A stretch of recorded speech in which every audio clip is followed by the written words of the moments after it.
Let's choose up. I'll take Jamal and Tutal. You can have Chubbs and Skippy. Let's go. My ball. Okay. But you got skins. Not a good negotiator? You don't have to be a good negotiator at McCarthy Chevrolet. McCarthy guarantees the lowest prices on a new Chevy or we'll pay you $10,000. We guarantee there's no need to shop anyplace else. McCarthy Chevrolet, I-35 and Santa Fe, Olathe. Welcome to Hour 2 of the Midwest #1 weekly motorsports show, Track Talk, on the RacinBoys Broadcasting Network. Brought to you by McCarthy Chevrolet. Once again, here's Scott Traylor and Kirk Elliott. And welcome back to hour number 2, exclusively here on RacinBoys TV. I'm Kirk Elliott. Scott, not yet with us this morning. I think he'll check in here sometime during the show, so we'll wait on that. But in the meantime, sitting in with us here this morning is Ron Keith. We call him Burr.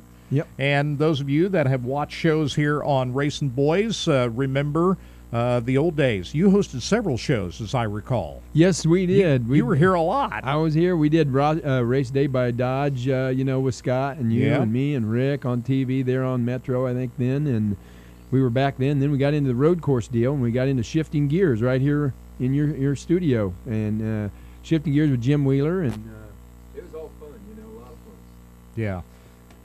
Let's see. We lost you there. There we go. There we go. Now we got you back. Yeah, so, I did that show. We did that for a couple of years and had a good following and a good turnout, and that was a lot of fun. And then, of course, we come in here and do this off and on and just have a great time. And you and Scott been real good to me and allowing me to come on and hang out with you guys. It's awesome. Well, we just hadn't seen you for a while. I mean, we're old friends here, and I was thinking here a while back, we got to get Ron in here. Of course, we had Rick in here a few weeks ago, and, rather than have you both in here at the same time, hogging airspace, we got to do you separately. Well, yeah, we usually fight for that airtime. You get us together. So, yeah, it's great to be back in here and hang out and talk about racing, my favorite topic, naturally, and just kind of go through the whole racing scene and what's going on. And now that I'm behind the wheel and driving, I got another perspective, in the dirt modified series. And so it just kind of broadened my knowledge a little bit and gives me more to talk about. Well, let's talk about what's going on USMTS. Ryan Gustin been on a tear here in the last several weeks. He'd won like 5 races in a row. He won both events here in the Kansas City area last weekend. Thursday night at I-35 Speedway, and then last Friday night at Lakeside Speedway. Carried that on down to the high banks of the Salina High Banks down there in Oklahoma, and then a couple of more. And last night, though, Jason Hughes said, no, we're not going to allow you to do that again. Yeah, at Salina, I was talking to Jason Hughes after the race, and he was saying that, he was just struggling. I mean, top 5 to him was really a good finish, and he was saying that, he usually, 1 out of 3, he would win. And he said he comes to the track now, he would just, he doesn't know. He can't figure out what's going on. So, after that race at Salina High Banks on Saturday night, he got up Sunday morning, and him and the crew chief spent some hours practicing. And he said he was going to figure something out one way or another.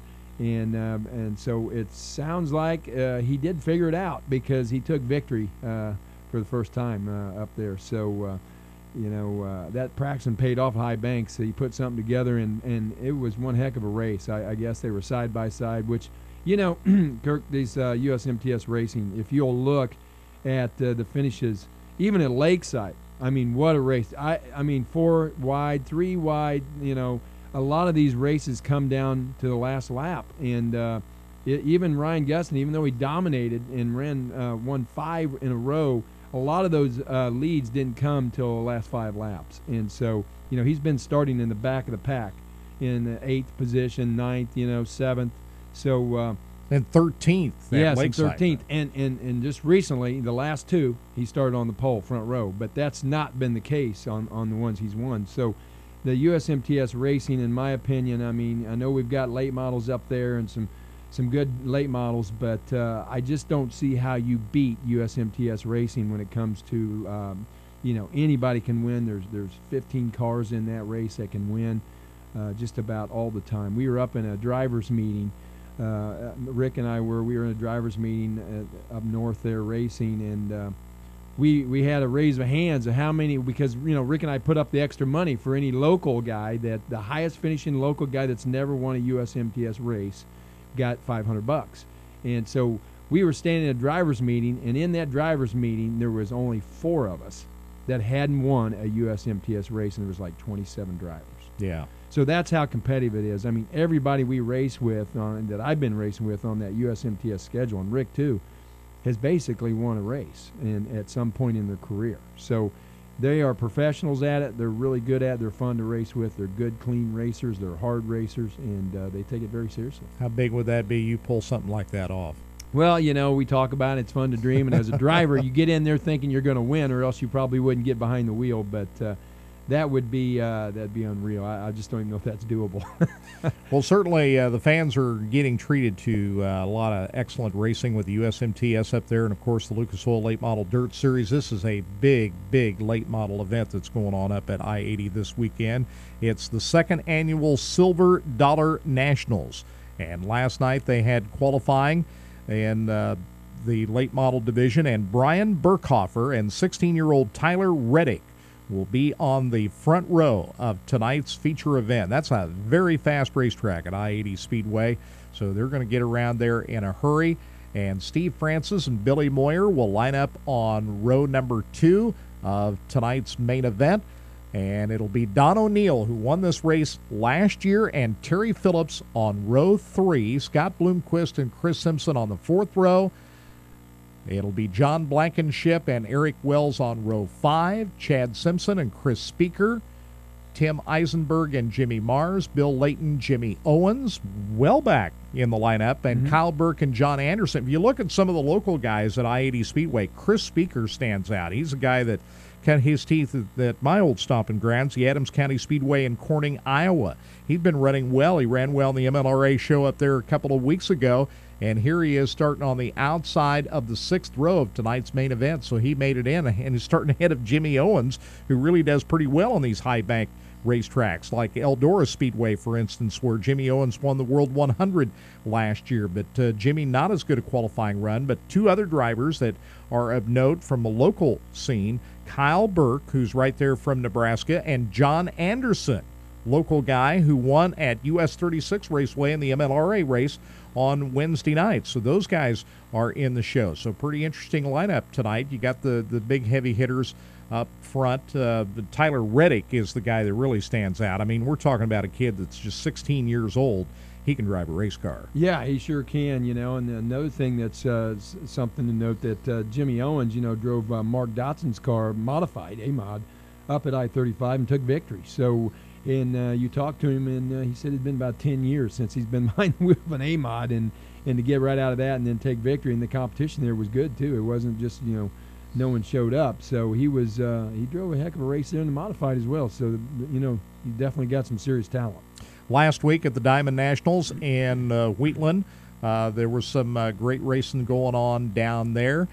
Jimmy Owens and John Blankenship were fighting it out down there last Saturday night, with Owens picking up the win, and he took the sweep of the 2 big events down at the races down at Lucas Oil Speedway, the Show Me 100, where he captured his 2nd straight down there in May, and here he is winning the Diamond Nationals. So Jimmy Owens got it going on. And speaking of Jimmy Owens, he was at US 36 Raceway on Wednesday night driving a modified. He was behind the wheel of Mark Dotson's modified. That's right. He and Johnny Allen were fighting for the win up there, and might have in a lot of ways overshadowed what went on in the late model division up at US 36. That's what I was saying. It's been like 10 years since he's behind the wheel of a modified, and there he took victory. So he, in the interview there, he said that he really enjoyed driving that car, and it was a lot of fun.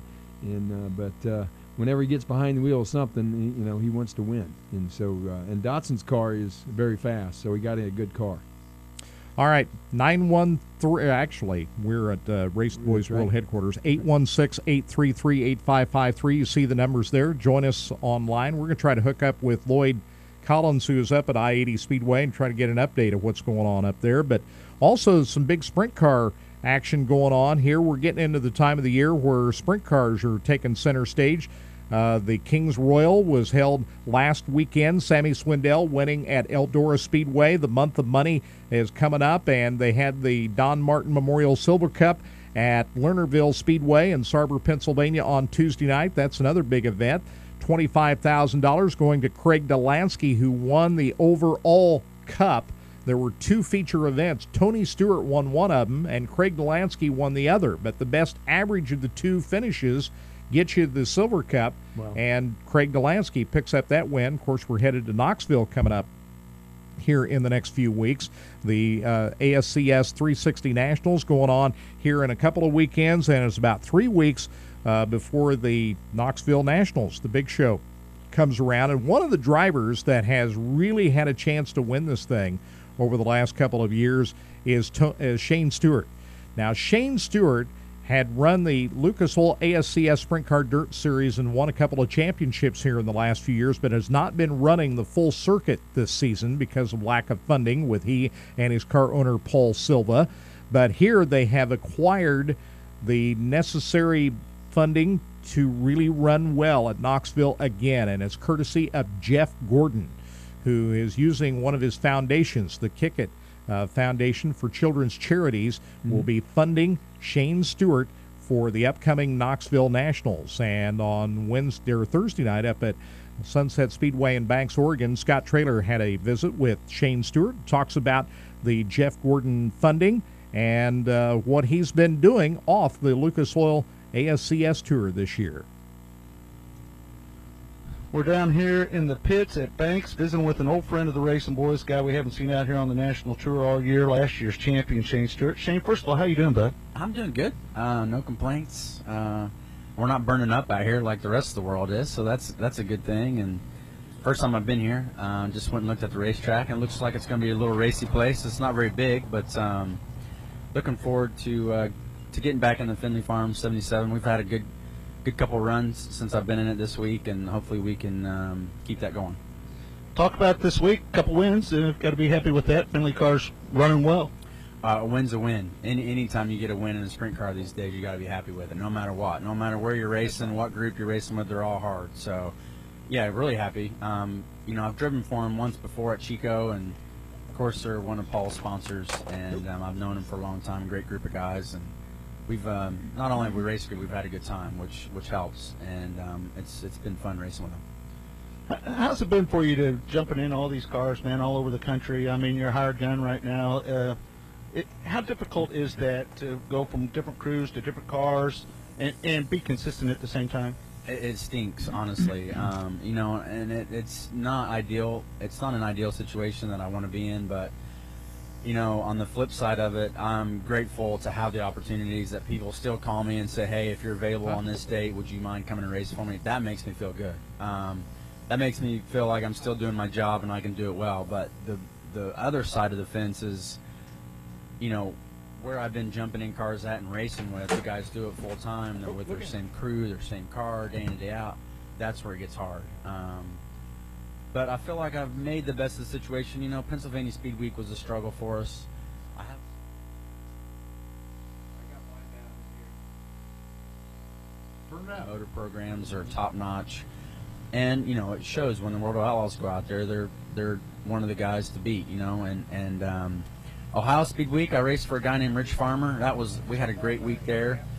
Should have won more than one race that week, but was competitive day in and day out, and of course, you know, I've driven for Paul a few times and was fast at Dirt Cup before that got rained out. So we're looking forward to going back up there, and but you know, it's tough. You know, this is a tough gig no matter what, and to jump in different cars, and another hard thing too is you work with different people, and you know, terminology different sometimes. Yeah, and then you know the cars all have little different characteristics that you got to work out. You know, with the snap of your finger, because you literally have hot laps to get it figured out. But you know, I'm not really complaining. It's just some of the difficulties that come along with it. Big announcement this week involved with Jeff Gordon. This is a great cause that you guys are teaming up with Paul Silva and the 57 car at Knoxville and a few other races after that. Give us a little rundown on how all that came together.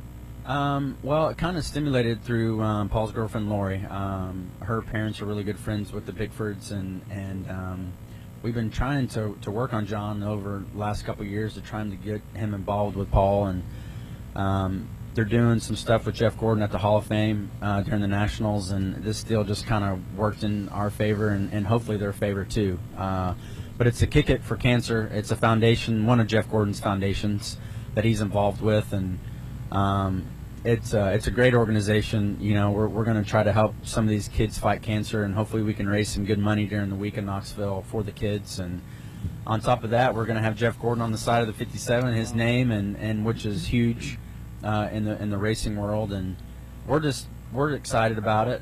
It's a great opportunity for Paul and I. I think it's cool that Jeff Gordon's now involved in the sprint car team. I know some people, the diehard sprint car guys, have been waiting for this to happen for a long time, and we're honored and privileged to have his name on the side of the race car. And, oh, by the way, Paul's a daddy now, too, and that probably plays a little closer to the heart than it might have in years past, right? You know, Kaylee is a precious little thing, and she's changed Paul. I can tell you, Paul's a different man than he was a year ago. Has he mellowed out a little? He's mellowed out a lot, and now I'm still the one that's all fired up, and he's just like patting me on the back. It'll be all right. It'll be all right. So, but no, it's good to see Paul as a dad. He's a good dad, and of course Lori's a great mom, and Kaylee's spoiled rotten, and yeah, it's good to see, and like you said, I'm sure it does mean more to Paul to be involved with an organization like that now that he's a father, yeah, a great opportunity for us, and hopefully we can do a good job for them. You know, it's more than just racing good now. You know what I mean? You know, we got to do a good job for the charity and try to raise some good money for the kids. And we're having a kickball game on Friday of the Nationals, so hopefully we can get some fans to show up and donate some money. And we got a lot of great sprint car drivers that's going to be involved in the game. It's going to be a fun day, and hopefully we can get some people to show up and get a few dollars out of their pocket and help the kids. All right, before I let you go, I got to tell you, man, we miss you out here on the national tour. Two-time champion with us out here. The tour misses seeing that Paul Silva 57 car out here.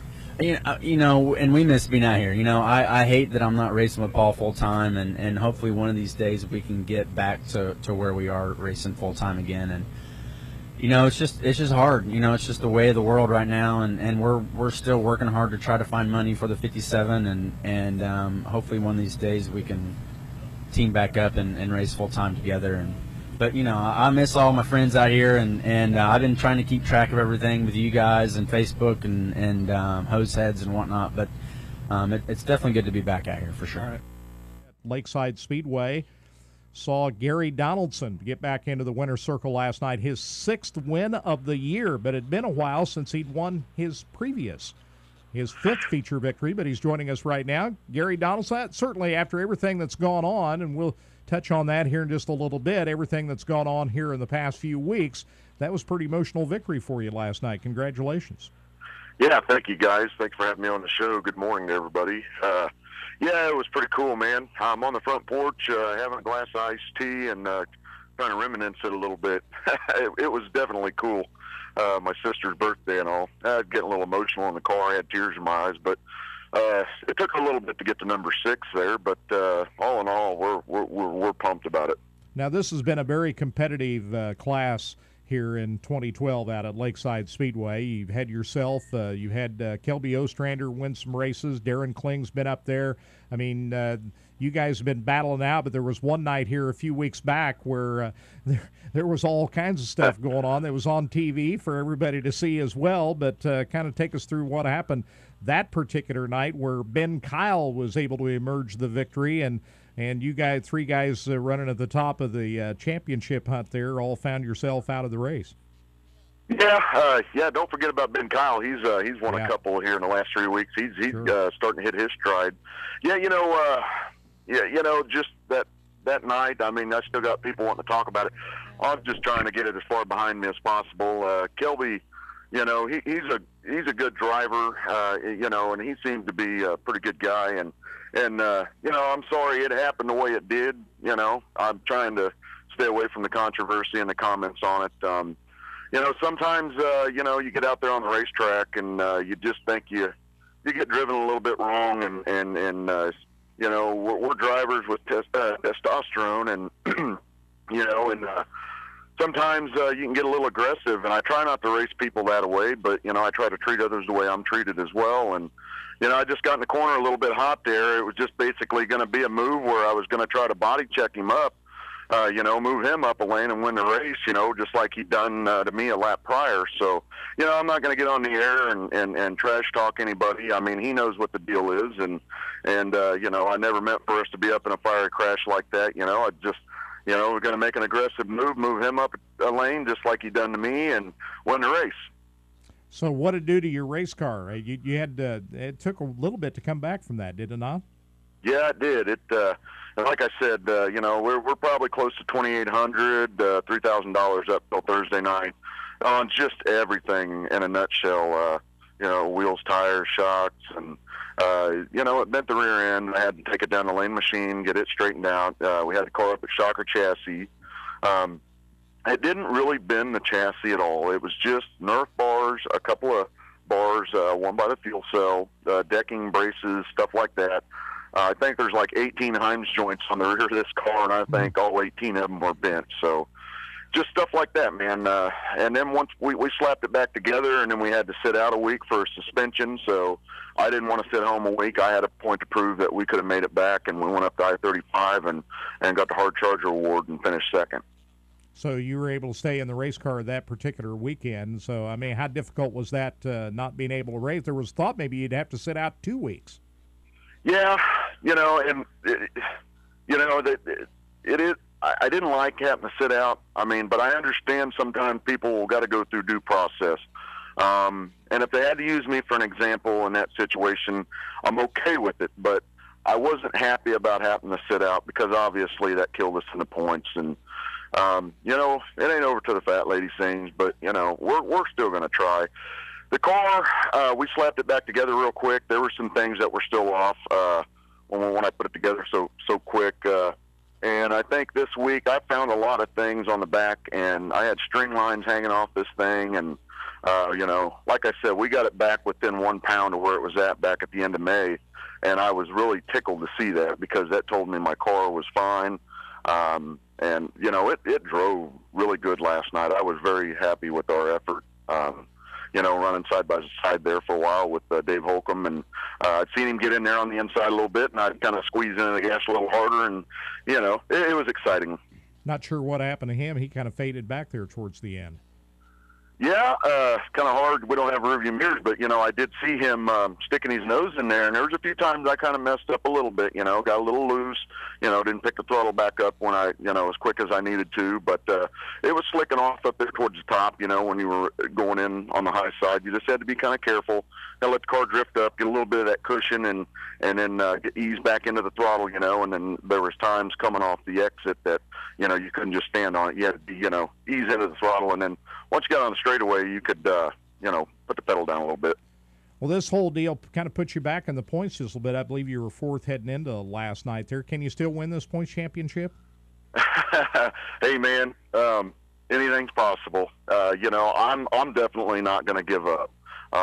You know, this whole the whole thing with the wreck, and then reading a lot of stuff on the forum boards, you know, you know, it can hurt your confidence a little bit because there's people out there that want to say things that they really don't know what happened. You know, and it can beat you up a little bit, beat your confidence up. You know, it's easy to kick a guy when he's down, you know, but anything's possible. What's the most hurtful thing that you read? Well, if I get into that, somebody saying I use my car as a lethal weapon to try to hurt somebody. I don't know who that guy is, but I wish he would come down and meet and talk to me personally because I didn't want Kelby hurt. I mean, when I was high on emotions, you know, I was still upset, but I seen he got out of the car and I seen he was okay, you know. I mean, hell, that banged us up pretty good. You know, I had headaches for about a week, and my ribs, it took about 3 weeks for them to heal up. So you know, just me using my car as a lethal weapon, that's something there that really, you know, just bothered me a little bit. When you're out behind the wheel of a race car and you're thinking, I mean, you're getting down to the final 2 laps, the checkered flag's coming up, does points really even enter into it at all at that point? I mean, you're just thinking about winning the race. Well, I guess it depends on the situation. If you're later in the year and you're trying to press the issue, and you know when your car, I don't know about most other guys, but I know when I'm getting maximum out of it. And a lot of times when you get in trouble is when you try to get a little bit more out of it.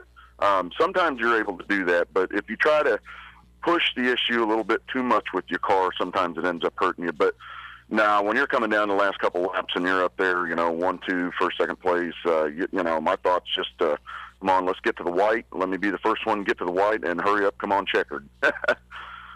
All right, what's left here? You got a few weeks left here in the season here. You just try to go out and win as many as you can at this point. That's kind of what you've been doing all year. You got the season off to such a great start. Just how do you see the rest of the season now? Well, I hope it plays out like it did last night. To be able those guys are getting faster. Aaron Kling, Kelby, Ben Kyle, and I think another guy you got to watch out for is Tim Shields. He's really coming on. Jim Baker. There's a host of guys out there that's able to get it done. They got fast race cars. You can catch a guy, but once you get to him, passing is another thing. And with the track staying the way it is, you really got to work on that. But I hope it plays out the rest of the season does like it did last night. I used to shoot for top fives a goal. If we go home with the top five, that's great. But this year I set the bar up. I wanted to go with top threes. If we can get in the top three, then, we're knocking on the door for a victory. So I hope it plays out the way it did. I'd like to win, a dozen races this year. Everybody was talking about Kerry Davis's 17 wins. That's going to be pretty tough there. That was a remarkable year for that guy. And, we'll just see how it goes. I'm kind of surprised to hear you say that top three was somebody that's won 6 races this year. I would have thought you would have said, we go thinking win or else. Well, that is the goal. Obviously that is the goal. Every race I start, I want to win. But I also try to keep an open mind about it, because there's a lot of other drivers out there.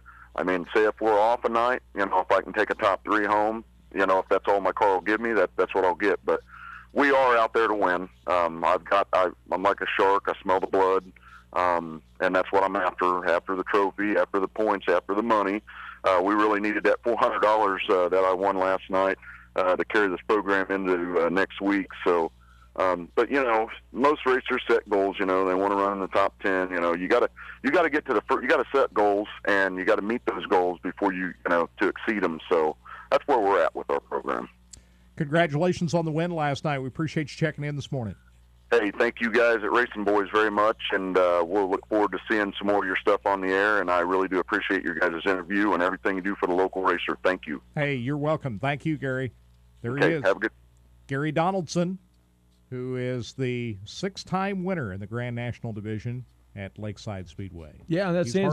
Yeah, he is. And, to run that weekly event, I was going to ask him, about how many hours he spends on his car each week to prepare for that Friday night, which is, a lot of people behind the scenes don't realize it, but he puts a lot of hours in to take that car to victory circle like that and to win those races. You put your time in or it doesn't happen. You know the answer to that question. You have to. You have to. There's racers that will spend a lot of money and a lot of time, and a lot of time gets you a lot of wins. That's if you right. don't put in the effort. Exactly. It's like any other athlete. Yeah. These people that are winning, even local, it doesn't matter. Even in a local race, they are spending lots of time and a lot of money to get that car ready every week to go out there and win. Next up, we talked about a little bit earlier, your race, as soon as you get that new race car, is where? Well, I'll probably run Lakeside is what I'm going to do. That'll probably be our first race with it. We've got the Hunt starting in the USMTA Series, which comes down to Valley, and then they go to Humboldt, then on down to Lucas Oil, and then we come back in Monette. So we got a lot of local racing kind of coming up for the Hunt on the USMTS side. So I'd probably run a couple local races just to get my car shaken down a little bit and then go on to that. Very good. Thanks a lot for coming in this morning. Appreciate it. Okay, thanks, Kirk. Thanks for inviting me. Ron Keith sitting in with us this morning. Thank you for tuning in. And we'll see you out at the racetrack somewhere. I'm going to be at 3 different places here. I'm going to head to Valley Speedway first, and I got to go to I-35, and I think I might end up at L.A. Raceway. So This is going to be an interesting day. I'll tell you all about it next week. For Todd Stevens, Todd Surprise, I'm sorry, Todd It's early, or is it late? Yeah. Todd Surprise, thanks for helping us out here at RacinBoys World Headquarters. For Ron Keith, my partner Scott Traylor, thanks for tuning in. We'll do it again next week.